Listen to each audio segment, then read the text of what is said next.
Welcome to Digication Scholars Conversations. I'm your host, Jeff Yan. In this episode, you will hear part 2 of my conversation with Tonya Hendrix, Demitri Kapetanakos, and Dionne Miller from LaGuardia Community College. More links and information about today's conversation can be found on Digication's Twitter, Facebook, and Instagram.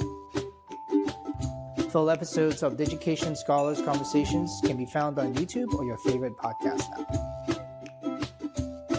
Now, I think that at LaGuardia, I think that one of the really cool, smart things, and I don't know whether this is part of the calculus, but I know that there is, at least in the past, some idea of co-ops, for students to work, with internships and so on. It really almost like immediately prove that, doesn't it? Because you are also in the real world and saying, hey, actually what I'm doing matters, and there's a place for it, right? Mm-hmm.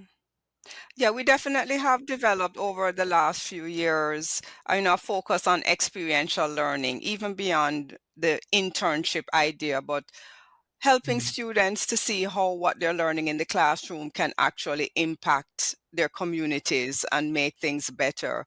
And that's really a powerful form of learning. I think of it as transformational learning, when students can take this thing that I'm learning in whichever class and apply it to some issue or problem in my community and see that knowledge making a difference. I came from a background where in high school, my principal had a big focus on what she called a rounded education, which now, I equate to a liberal arts education. And when I went to college, it was, well, we're not educating you for a particular skill or job. We're educating you to be able to learn, so that wherever you find yourself, you have the skills to learn something new, something that's applicable to the situation that you find yourself in.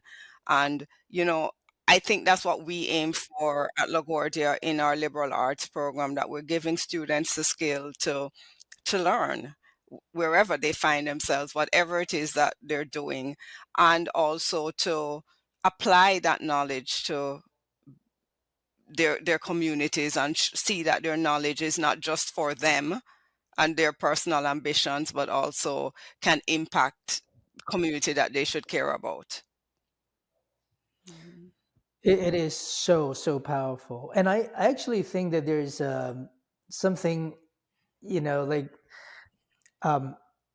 what you just said echoes with me so well, because it's really different when a student is driven by something that they can see and experience and they can believe in, because this is my community, is my family, these are my friends, these are my relatives, that when I do these things, it actually works for them, right? That to me is an even more direct, sort of, because I think that some of it is sometimes kind of myth-like. I have teenagers in my household, and sometimes they would go, "Hey, I knew someone who, I saw someone that does this job, and they were going to charge us a lot of money because we have to, fix something or whatever it might be, and we require the service." And then they go, "Wow, that would be a really great profession." That's where they're learning that from, right? They are getting that.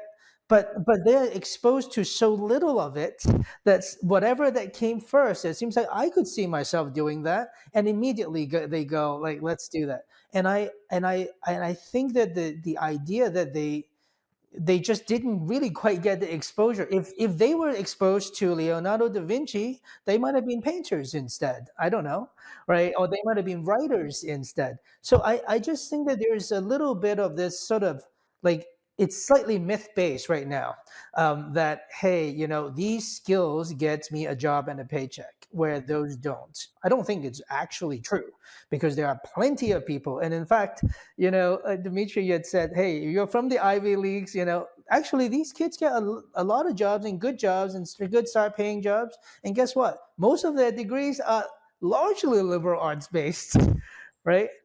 And so it's a little bit sort of like weird that sometimes I love what you just said. We're not a workforce development. We want to provide them with an education, right, that encompasses critical thinking, but also, like, when I saw the template, can we talk about that a little bit? You created a template, which is really a big part of your paper, and I don't want to have this whole conversation without talking about that. You have this template that you've created, and clearly you wanted to share it with others. That had I think it was like 6 or 7 big pages, big topics. Um, I will share the paper so people can really read the details for those who are really interested. But it would be great if you all can maybe talk a little bit about that and what are some of the big ideas from this. Do you want me to start? Well, go ahead, Dimitri. Okay. I think I think the template that we came up with really comes out with a project that Dionne sort of, really wanted to sort of build a liberal arts identity and think about how could students be engaged in the liberal arts on a meta level. So Tanya and I really were thinking about how do we layer the levels of reflection and identity building that are needed in order to sort of come out and say, yeah, I know what the value is of the liberal arts, what we've been talking about. How do we get the students slowly but steadily to build to that point when they're like, aha, I got it? And that really is about sort of building step by step and thinking through how does that fit into a larger curriculum, right? What are the points in the curriculum that we want them to be like, stop and think, instead of just saying, okay, I'm just going through this. And I think, again, this idea of reflection and identity building are the two major components of this template. All right. So, and I think it's taken students beyond this is the liberal arts, this is what I'm learning, to I am the liberal arts. The liberal arts Mm. matters to me. It's integral to who I am. And so we're trying to transition the students, right? So where they embody their liberal arts education. Because I truly feel deep in my heart that if a student can explain to somebody what the liberal arts is, right, you are far ahead and above and beyond most students who graduate with liberal arts degrees. And that's part of what we're asking them to do, starting from the very first semester in their first year seminar class. This is what people say the liberal arts is. What do you think about this? How is this going to help you in college? How can this help you beyond? Right? Start to really embody what is liberal arts. So it is kind of speaking about what Dion mentioned earlier, an experiential learning process, right? Delving into the liberal arts. How does this matter? Like Dimitri said, in my everyday life. Is liberal arts, let me ask you this, should people be looking at liberal arts, sort of this thinking, this mindset, a skill that they can learn and develop and be more sophisticated over time with it? Well, I would say absolutely. I think we have this mindset that we were, when we were born, given this many cards of intelligence. And it's still, like you said earlier, a myth. We know now that's not true. Our neural networks can be retrained and reshaped.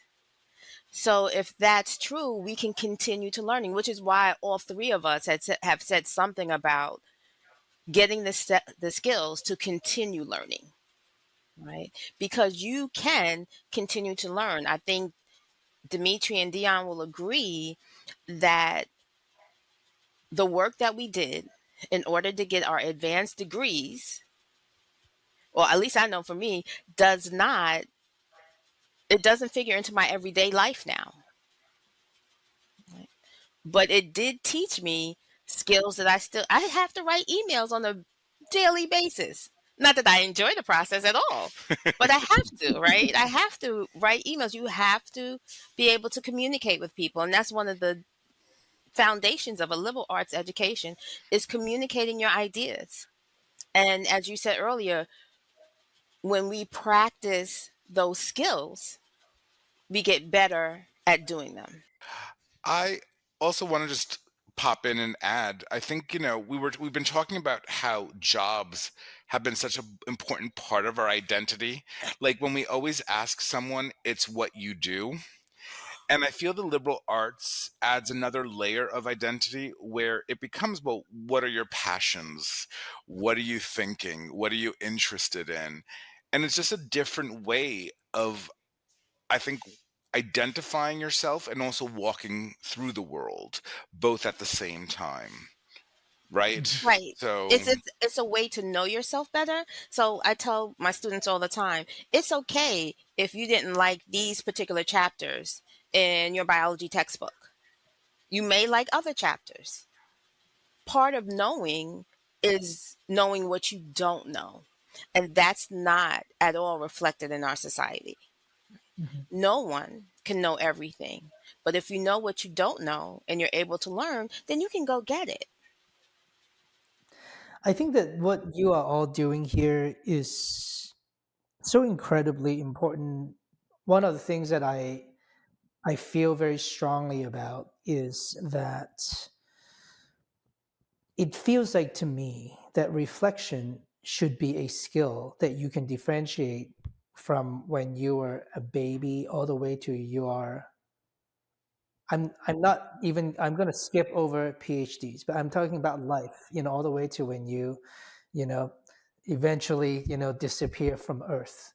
All of that experience, it's a skill that you get. And by the way, it has been the truth for humanity throughout the history. That's why, the Native Americans have the elders, and Chinese talk about, like what happens when they, how do you think about, people who have experience and they're enlightened because they've done all the meditations over time and so on and so forth.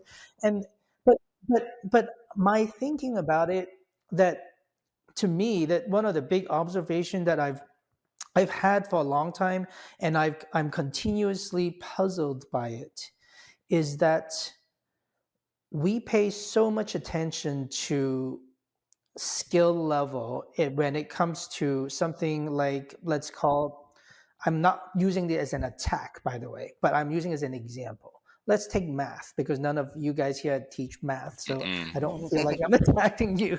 But it really applies to almost every domain, where we know that, like at kindergarten, you are at this level, being able to have concepts of counting and whatnot. At certain level, you're able to do certain kind of arithmetic, and then at some level, you're doing pre-calculus, calculus, etc., and so on and so forth. And I'm not even criticizing and whether they are value and whether we should have them and whatnot. But my point is, see how sophisticated we've differentiated each and every level of this.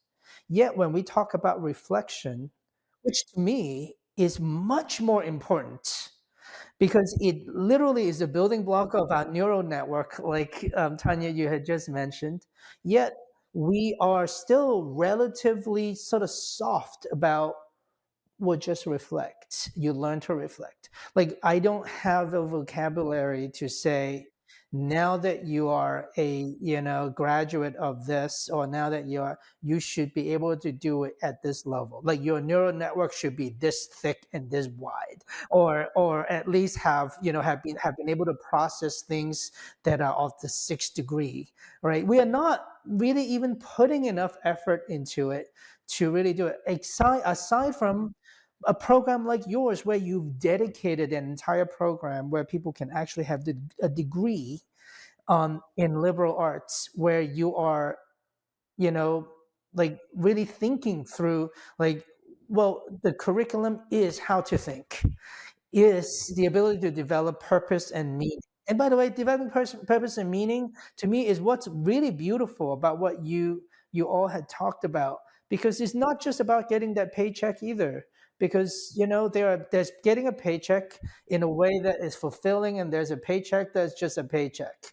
And it doesn't feel right to just get our students to get a paycheck without giving them that fulfillment.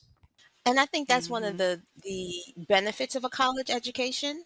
So you should transition from having a job to having a career where you have a vested interest in the processes and the outcomes other than the paycheck. Right? And one thing I think that we're kind of skirting around is the idea of innovation. Mhm. So critical thinking is what allows us to innovate.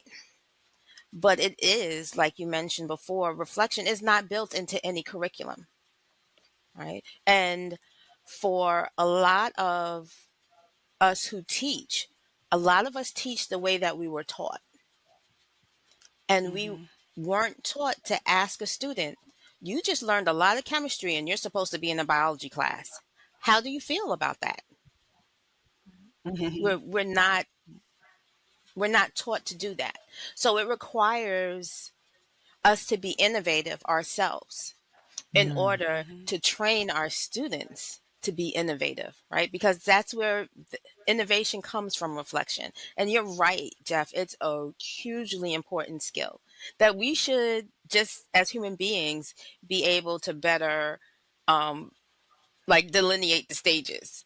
Right, you're a stage 0 reflector, you're a stage 2 reflector, right? And if you do A, X, Y, and Z, you'll can level up, right? Your reflection abilities. It's really important.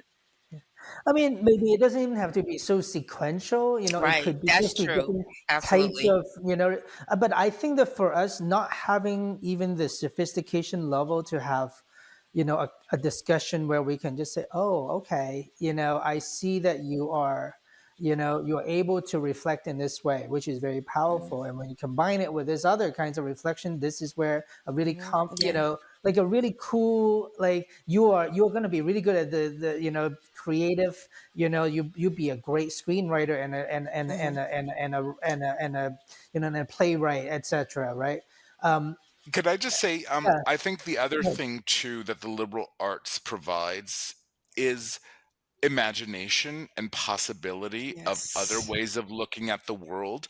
I mean, I Mm. just have to sort of bring up a topic that I've just listened to, a book called The Sea People, The Puzzle of Polynesia.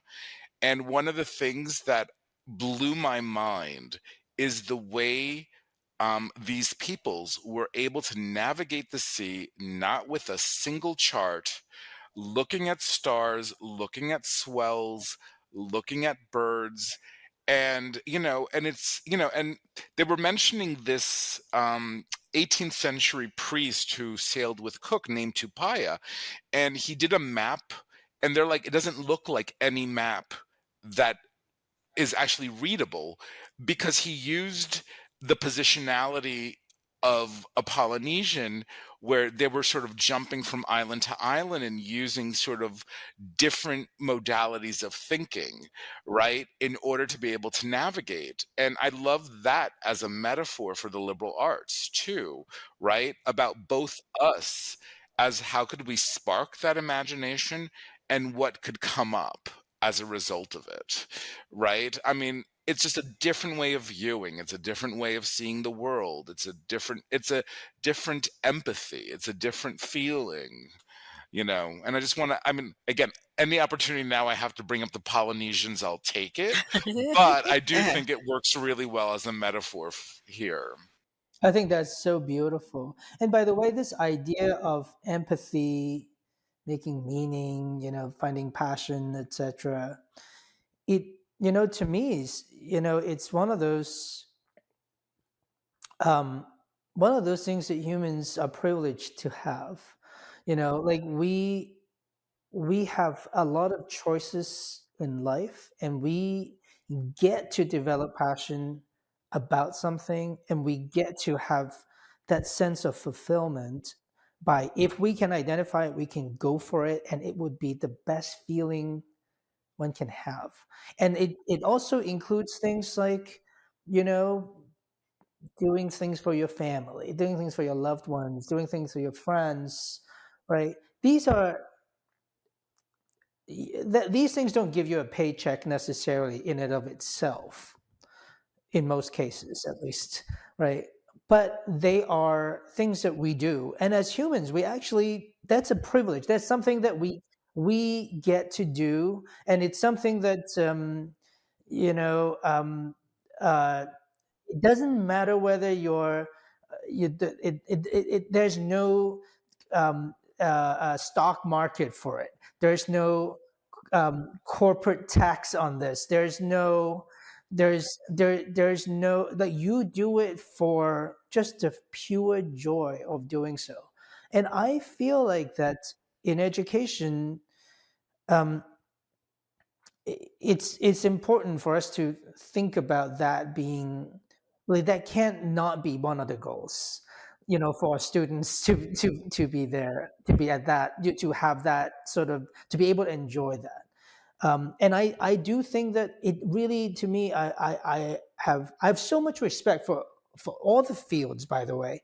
So I mean, it almost sounded like that I'm like beating up on, hey, if you want to be a nurse, don't do that because that's just a skill. No, actually, I think that people that do it is because they have that passion, you know. But it would be terrible in my mind for someone that don't have that passion, and then they do it because they heard it's a good way to get a paycheck, and then when they do that job, they do get that paycheck, but and I'm sure you can train them to the level where they can do it, but they are just going to be unfulfilled. They're doing this where what they really want to be is an athlete, or to be a painter, or to be a writer, or to be something else, to be a communicator, Yeah, no, and I mean you have people like Abraham Verghese who um you know, doctor and an incredible writer, first book about his experience working with AIDS patients in Tennessee in the 1990s. And then he writes some incredible novels where he could straddle that line between, science, hardcore science as Mhm. a, a very, I mean, well known and quite sort of renowned doctor, and at the same time, an incredible writer. And those are, multiple identities that our students already have. And it's a question of, again, how do they, I think, establish new ones and keep adding to them? Right. And that they don't have to be And to, defined yeah. by a discipline. Yeah. Right. Go Right, so ahead, that Dion.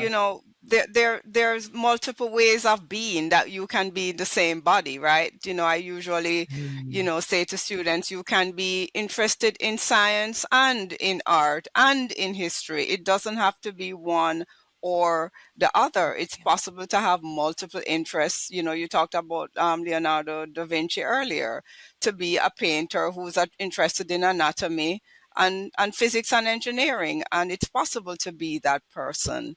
When I conceived of this project, part of what I was pushing back against is, students come into the college and they have to pick a major, and liberal arts became the place that you went if you weren't sure what you wanted to be, and that was somehow a bad thing.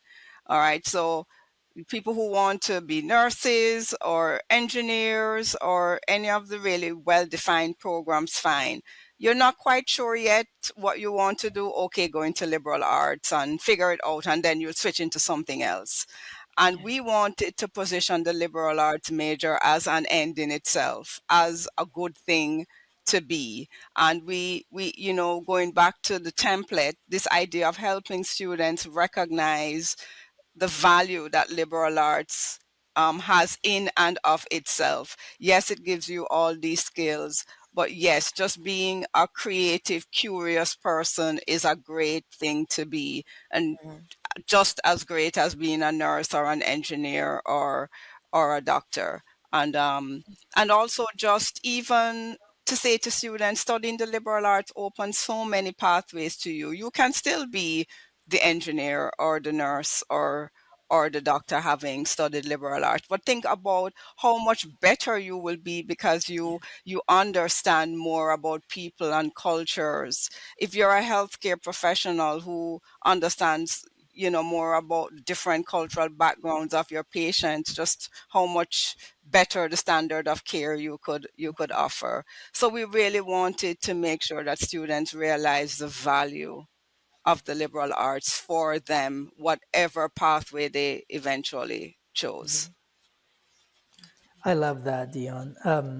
By the way, Dimitri, you know who else also is a fantastic writer, but also a physician? It's Sir Arthur Conan Doyle, who Hmm. wrote Sherlock Holmes. So we are True. still watching movies of Sherlock Holmes today, and that Mhm. was written in the late 1800s, right? I think it's late 1800s it was written. Yeah. And so Mhm. these are, in other words, these are not new ideas. We have amazing people in our history that we can look back in and say, wow, these things happened, right? But how are we so how are we missing these really important pieces? And I'm so glad that you know beyond your program have taking this so seriously and going, hold on a minute, we've got to make this a possibility for people.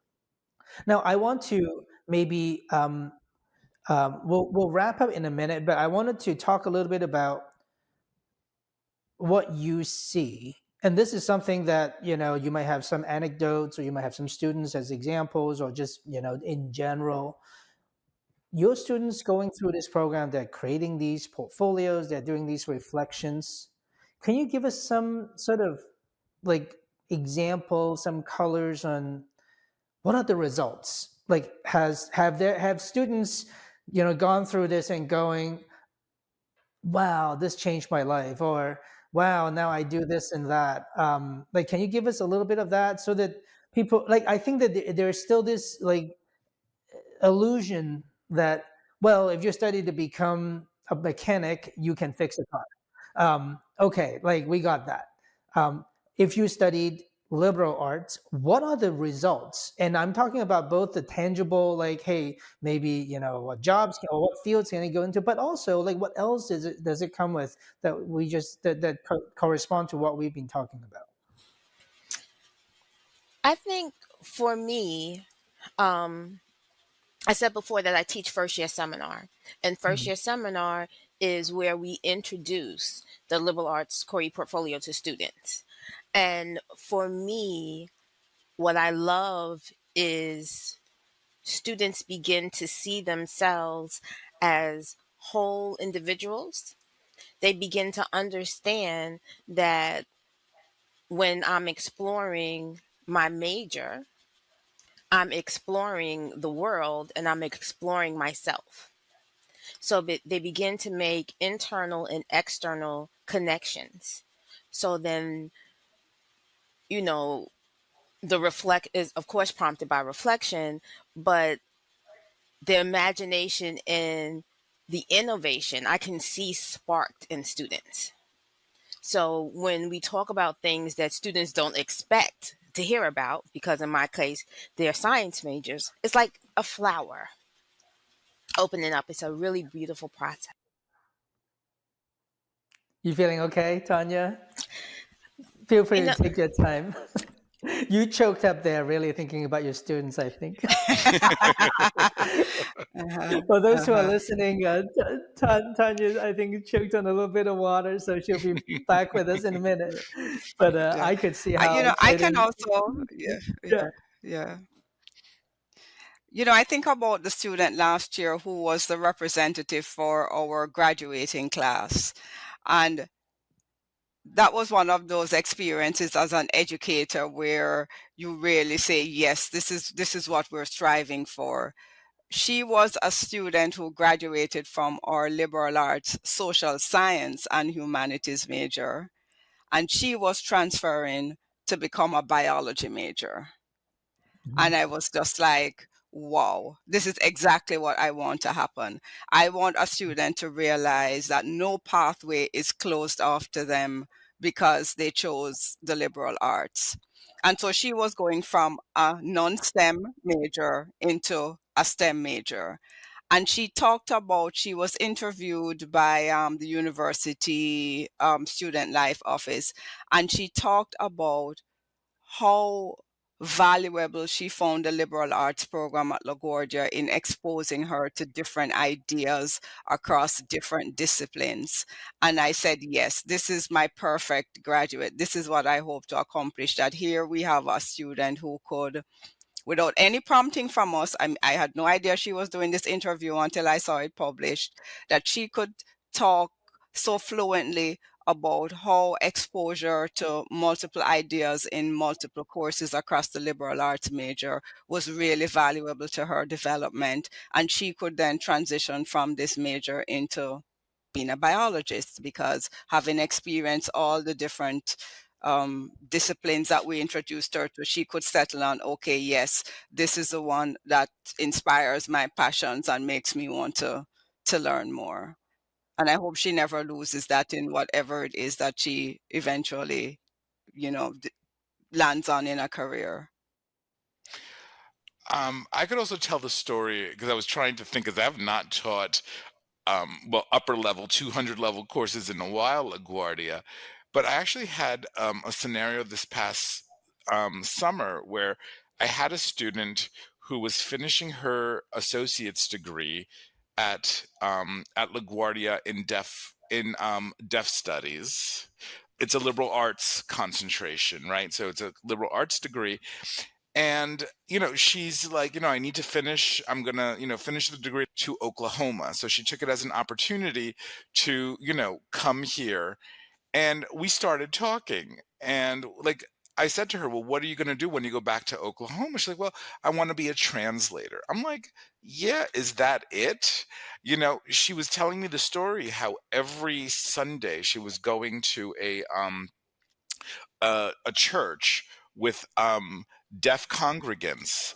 And I was like, let me tell you, girl, if you were going to write a master's thesis, a sociological thesis on religion and the deaf community, I would read it, right? And she's like, I never thought about that.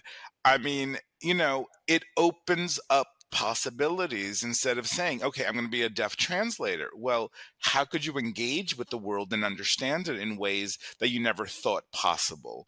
And that's just one small example, but I mean, she wrote me a lovely letter saying, oh, thank you so much, that class that she was literally taking in her last semester all of a sudden opened her eyes. Like, I wish I knew this at the very beginning. And yet I hope, again, there was that little sort of, as we say, imagination and possibility that the liberal arts provides in that one student. That is so lovely. Well, I I feel like that's, first of all, let's try to invite some of these students and graduates so that we can have more conversations with them as well. So we're gonna talk to them too, and we're gonna, so the people can see from your perspective how you think about it, but also from their perspective, right? I think that would be a great, some great follow up conversations that we must have. But I also want to just say how grateful I am that you three are here to share these different perspectives, and how grateful again and thankful that I am to have the opportunity to work with you all, and seeing what you were able to accomplish with your students. These are like really very seriously inspiring highlights, and I am just so amazed by the continuous drive to continue to do that. And I think it's because your institution has that liberal arts foundation as driven by that. I think you had mentioned earlier from Gail Mello, whom I met years ago, and she's amazing. She has created this amazing culture there, and you all think in this way, and I just love that. For folks who don't know enough about LaGuardia Community College, please Google them, check them out. This is what a wonderful institution. And for folks who are not, who may not have been exposed to what liberal arts education can do for you, check out their paper. You will see, I think you'll be inspired just like I did, even though it's really written as an academic paper. I thought it was, suitable for anyone to read. You may not, need to read every little piece of it. It's a long paper, but there will be enough that you'll get a lot out of it. And this stuff that, Dionne and Tonya and Demitri are sharing, they're not just things that are just nice to have, and that they just happen to do it for fun for no reason. This is backed by lots of research, lots of effort, and huge amount of commitment by dedicated people who have found their meanings to life and have dedicated that purpose to building these so that other people can enjoy it as well. And so I hope that you all go in and check this out. And congratulations again for all your successes. And I hope that we get to talk again soon, and we'll get some of your students and graduates to come on this, and then we'll have you guys to come on this afterwards as well, and then see how that all goes. Okay, we'll keep in touch. Thank you so much. Thank you so much for having us. Coming up next, we'll be chatting with Clea Ramos, a student studying computer engineering and studio arts at Bucknell University. So being able to question and really choose what is valuable and what matters is something that Bucknell has really has allowed me to practice